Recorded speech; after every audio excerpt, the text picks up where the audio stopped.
Module 4, supporting your child's positive behavior at home and in the community. Parents play a crucial role in helping their children be successful in school.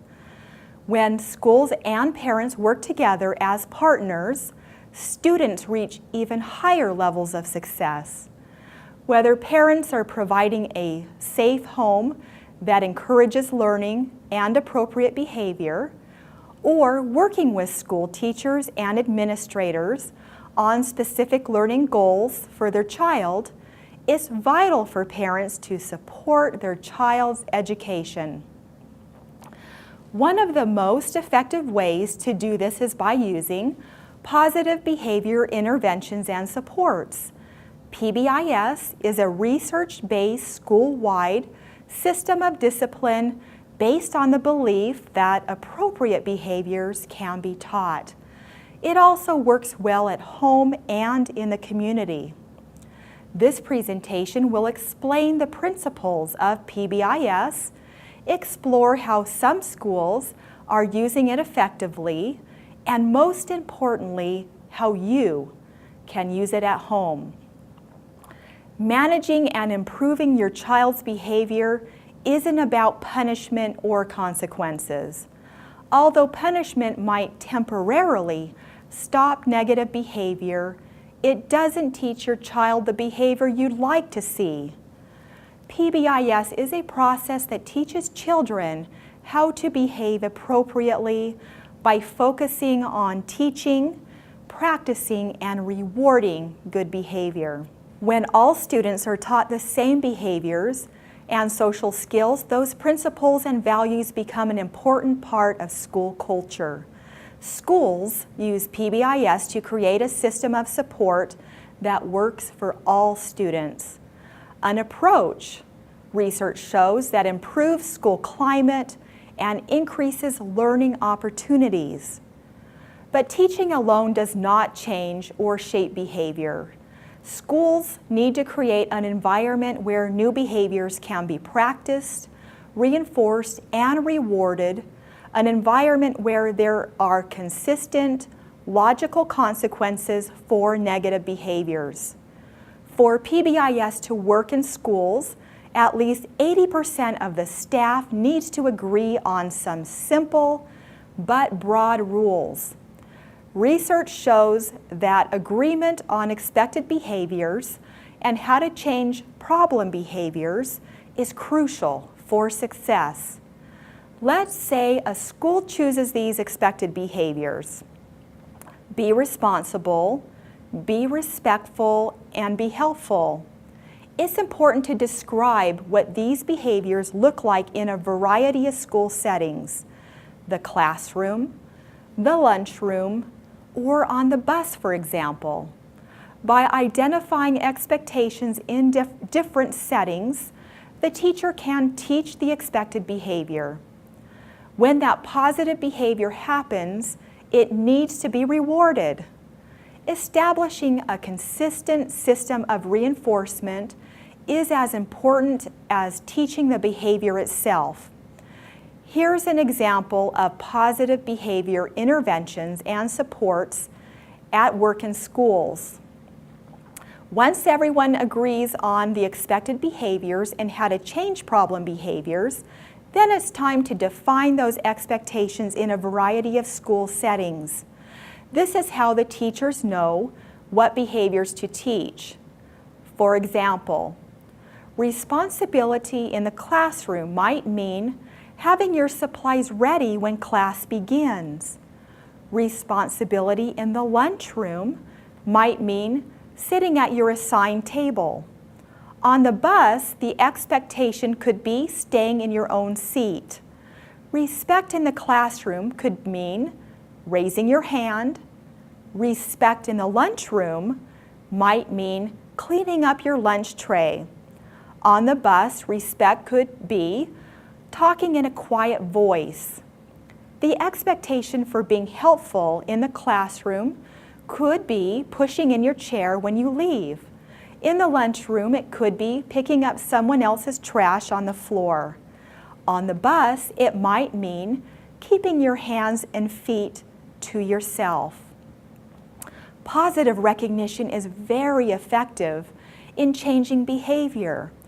Once students have been taught positive behaviors, they need to be rewarded when those behaviors occur. By catching the child doing the preferred behavior, you can reinforce what it is you are looking for. To make this work, schools have to decide what kind of reinforcement is appropriate and establish a plan to reward positive behavior. For example, they might create a ticket that staff could give to students when they are doing what's right. Once students earn their ticket, they put it in a special box in the classroom. When the class reaches a total of 100 or more tickets, the class is rewarded with a pizza party.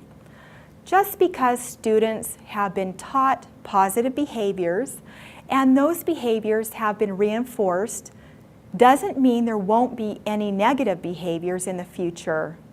Schools have traditionally written behavior policies that outline problem behaviors and how they will be handled.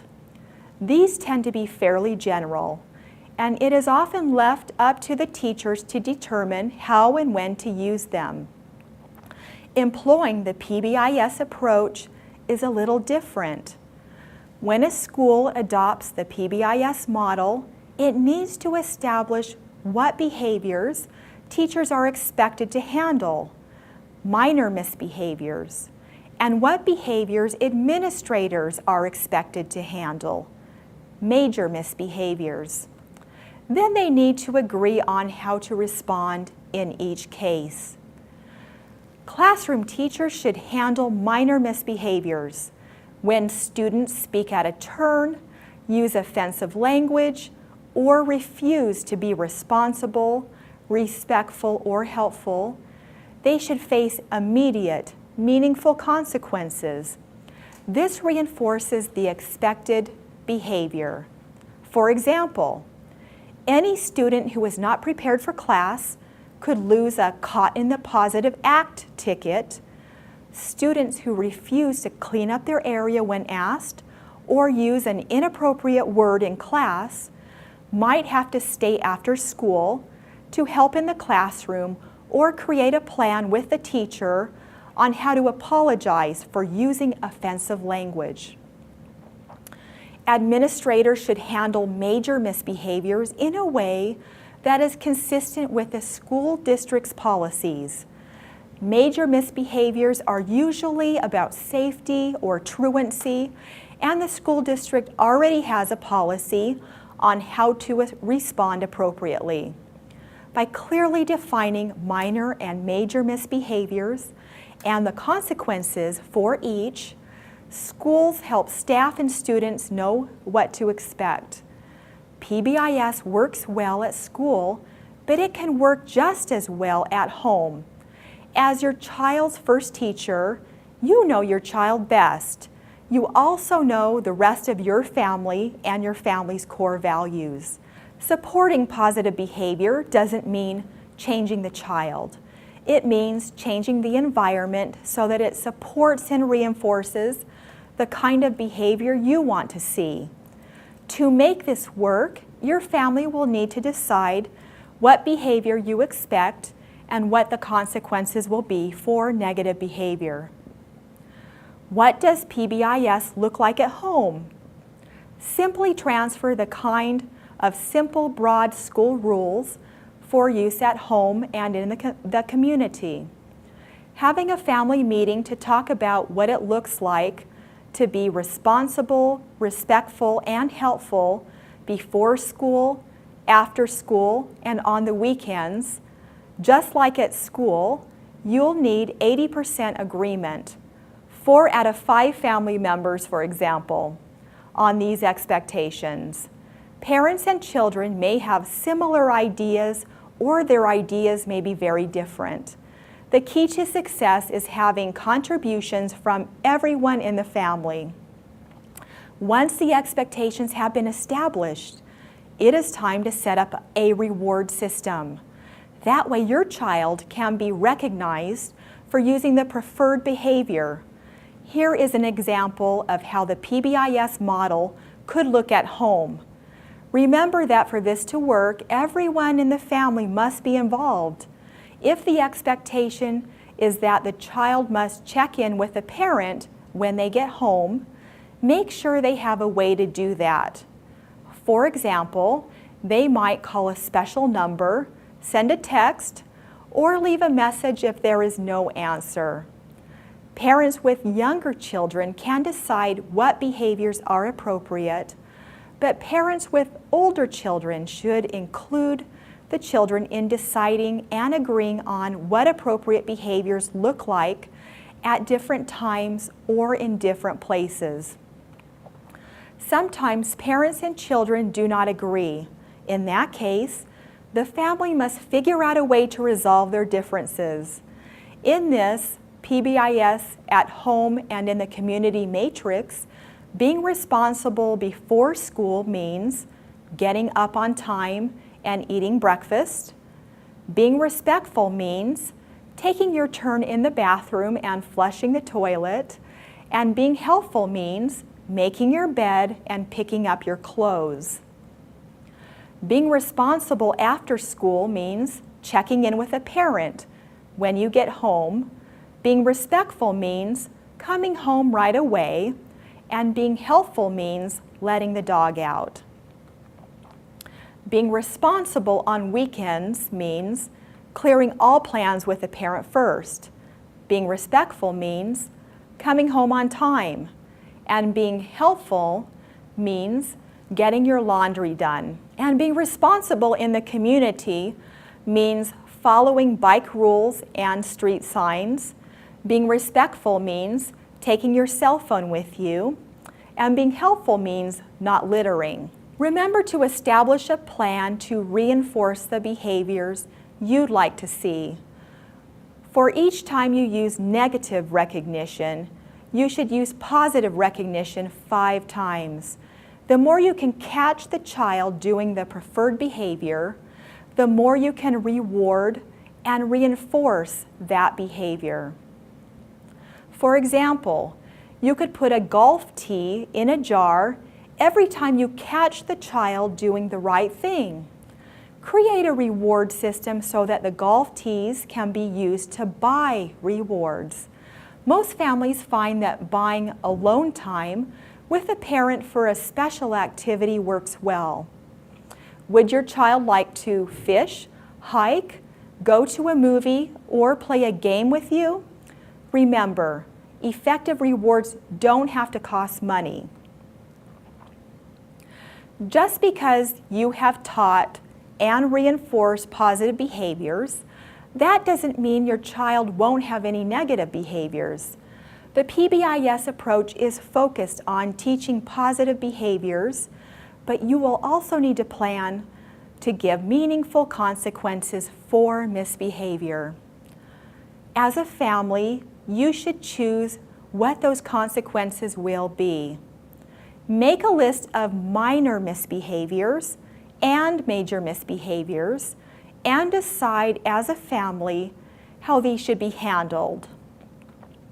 Here are some examples of meaningful consequences for misbehavior. It is important for both parents and children to know exactly what the consequences will be. Remember, just because a child has a misbehavior, that doesn't mean you can't reward the child for a positive behavior that happens as a result.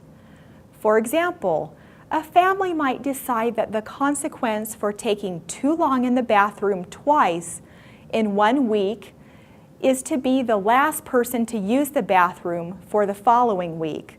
But offenders can still earn a T for using the bathroom for an appropriate amount of time when it is finally their turn. Children need unconditional love and acceptance from their parents. They also rely on you to help them understand how to act in the world around them. The positive behavior interventions and supports approach is a major change from the traditional parenting strategy of control and consequence.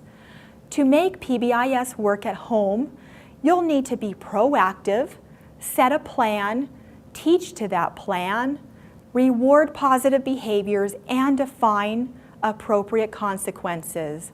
For the parent-child relationship to be stronger, we need to teach our children, not punish them. We need to reward our children for doing the right thing, not catch them doing the wrong thing. Parenting isn't always easy, especially if your child has challenging behaviors. Helping your child develop positive behavior requires a family commitment to reinforce the expectations, reward positive behaviors, and to model the expected behaviors. Using a plan like positive behavior, interventions, and supports can give you the tools to teach and reward appropriate behavior. It will refocus your family on the concept of working together and will help you create a more enjoyable and harmonious home life.